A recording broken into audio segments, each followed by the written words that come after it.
working. He conquered a big reign, which was not only Mongolia but also China. Also, some Russian part was part of Mongolian Empire. Was so big at the time. Kublai Khan, you said. Kublai Khan was the king at the time. Yes, he was Genghis Khan's grandson, and he was more a modern king. He was not a war king. He was more peaceful, and he wanted to.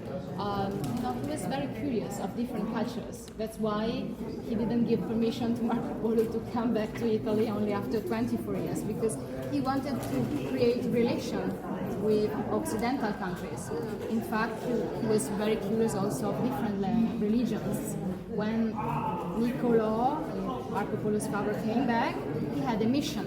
He had to find some Christian monks to bring to Kublai Khan, because he wanted, to make a sort of conference of religions to understand which one was the best.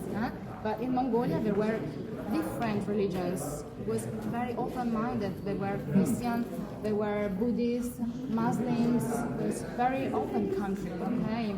So it's so interesting, and so the book was a source of information for Venetians. When he came back after 24 years, he knocked at the door, and nobody opened because, they couldn't recognize him. He was dressed like a Chinese after 24 years. But Venetian people like to tell that when he showed off all the jewelry, the money, they recognized him. And there was a big party for him and told all his stories. Yes, I'm your cousin, I'm your brother, blah, blah. Give me. Now I recognize you. I have a question. Yes, of course. Marco Polo's father Yes, Niccolò. was an explorer many years before. Yeah. You have to be incredibly wealthy to go on an expedition very for wealthy. decades. Yeah, also because it was not financed by the government. Right. So it seems like the outsized riches of Venice created the possibility for a person to be rich enough to do that. Yes. That's Because these very interesting. expeditions were very expensive. It was very risky, so very expensive. Right. They were attacked, by pirates, by thieves during the night. Then when they conquered, they were trusted by the king helped a lot, because when Niccolò came back, he had a golden plate with this symbol of the king. He could show to thieves or to brigands or to people, he met a soldier who wanted to attack him, but he showed this golden plate because a way to let him pass. Okay, so he was also helped by the king, but just to organize all the expeditions. So he had sponsors, I'm assuming, that there were people who contributed to his expenses, investors, if you will,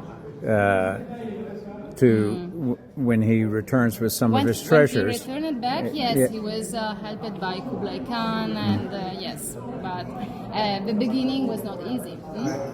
Actually, it was an adventure, because we don't have a lot of information of his father, but this bridge, which is Ponte dei Miracoli, and also the street was called Calle dei Miracoli, so something special happened here. Of course, there is a legend behind, okay? There is a legend to tell. So, ciao Fabio, fra poco arrivo. Okay, so in that corner, lived a family named the Amadi family. They were not really Venetians. They came from Tuscany, and they were silk traders. So in 15th century, they decided to move here because of trades, of course. And Francesco Amadi, he asked an artist, a painter, to represent an icon with the Virgin and the Child. This painting was meant to be, these small altars they had in their rooms to pray. Also, they brought during journeys, so very small altar, small devotional altar. Actually, it was a triptych. There was central panel, but also two side panels, which are lost today. probably Saint Anthony and Saint James, they say, but we only have the central one, which is still inside the church at the moment, and it's a Madonna, a Virgin. Okay. Francesco decided to share the painting with Venetians, so he decided to expose in that corner. Later I will show you where it is. And there was a small devotional altar in the street. We call it Capitello. Maybe you will notice walking in the streets, there are some devotional altars with a Madonna, a Virgin, St. Anthony, a sculpture or a painting. They had two functions. Of course, religion. So if a person was walking around, could pray in front, of this painting, but also more functional, because today is so nice to walk during the night, and Venice is very charming and fascinating and very safe, because it's a touristic town, we have lots of policemen and so on, so no crimes in Venice. But just imagine in the past, in Middle Age and Renaissance, so they didn't have enlightenment, so during the night was very dark, very narrow street, so there were lots of laws and documents to prevent people not to go out. If they had to go out, they carried a candle to find their way, because no enlightenment system. And these devotional altars, they were provided with candles during the night. So it was a sort of first enlightenment system, and especially placed in corners, because the corner is very dangerous. So you don't know who you can meet around the corner. So it was the 23rd of August, 1480. A man was passing right in that corner. He was very dark, and he met his sister-in-law. They had a terrible quarrel, and he tried to stab her. The woman fell on the ground. She was suffering a lot. But she turned her eyes towards the Virgin. She asked Mary's help. And she cried several times. The neighbors arrived, a lot of people arrived, but no spots of blood, no wounds. Her dresses were perfectly white, and she recovered. And the day after, she could tell her story to a crowd of people. She was saved by the Virgin. The Virgin was declared a miraculous Virgin. And lots of other miracles are reported to have happened in front, like a man who had thrown it inside a canal and stayed under the water for half an hour. They brought him in front, and he resurrected. So this painting became so famous, like miraculous working painting, that the Amadi family decided to build this church just to host the painting inside, which is still on top of the altar. And this is the first Renaissance church in town. So you can admire the beauty because it's completely made of marble. So she's unique for two reasons, because completely made of marble outside, inside. So just imagine tiny but heavy on the foundation. They had to reinforce the foundations here, you see. And also this is the only freestanding church in town, because usually, I'm sure you noticed that all the buildings, they're one close to the other, they support each other. Like the Grand Canal, there is no space. One palace is close to the other. So usually the churches, you cannot see every side of the architecture, because they're inside other buildings. Okay? Here we have this beautiful canal. So this is the famous corner, and actually you see there is like a window which was closed. This was the niche where the miraculous painting was placed. The altar is here, okay? And behind you, this is the Amadi family house. Still the original building. You see this decoration. So this was the Amadi family coat of arms. So there are 3 hills with a bird on top, because they came from Tuscany. And there is an angel who protected the family and killed these dragons in the corner, these dying dragons which represent evil bad forces. Okay? Here I had a small surprise because I have a key. Yeah, it's not my home. I would love to live here, but it's Fabio's home. The person passed before in the foundations, like a box.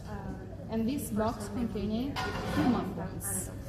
And they analyzed, and they belong to a Chinese lady, same time as Marco Polo, and with Chinese objects and also a crown.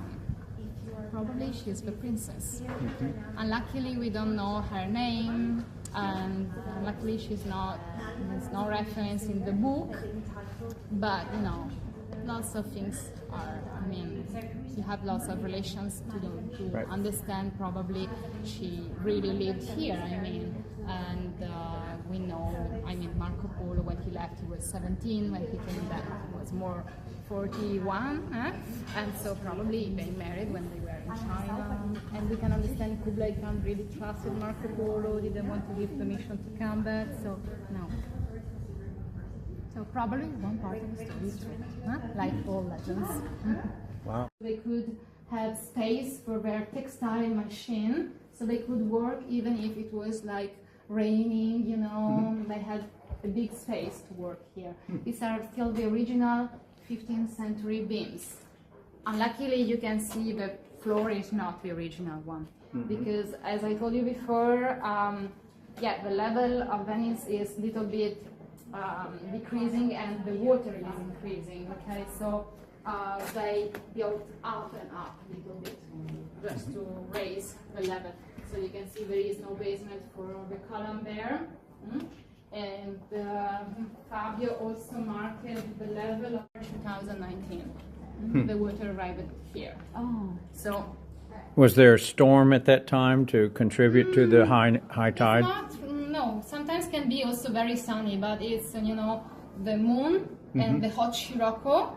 But at the time there was lots of wind, so it couldn't stop the waves to be high and high. Wow. It was during the night, and unluckily the forecast was not correct, so we didn't know.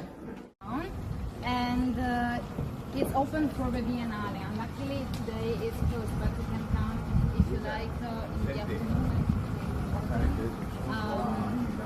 And you can see the beautiful portal. This is Palazzo Speranza. Called it San John and Paul, and was the Dominican Friar Church. Is the Dominican Friar Church actually, because we are still order. Actually, there were two, you know, friars: the Franciscan friars and the Dominican friars. They should be modest friars and poor friars, but they were in competition. Two sides of the Grand Canal. On the opposite part, you will find the Frari, which is the Franciscan Friar Church. They built the largest church in town, and so the Dominican friars, they lost the competition for 1 meter, and they built the highest.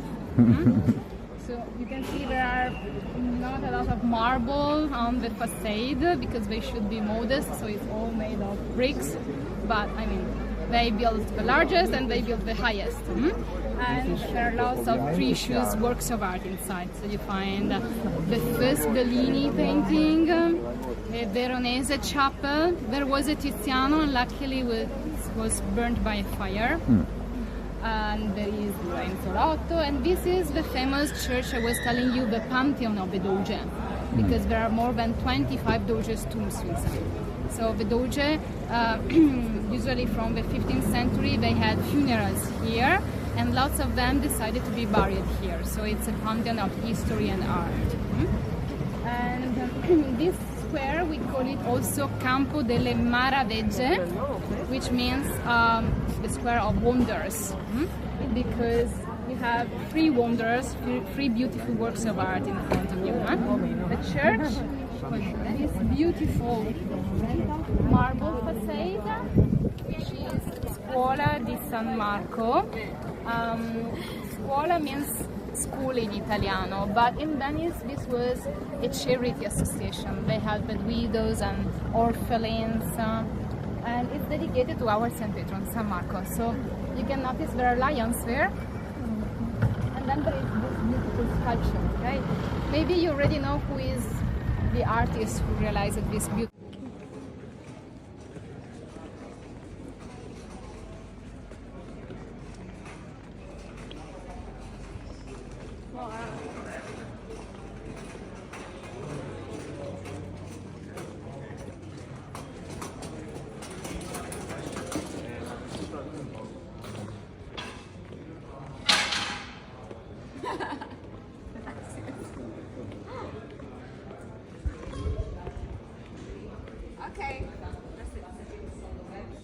Okay? Okay.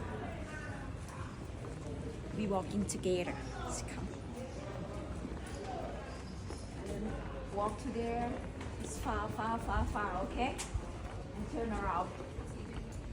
Okay, how you can.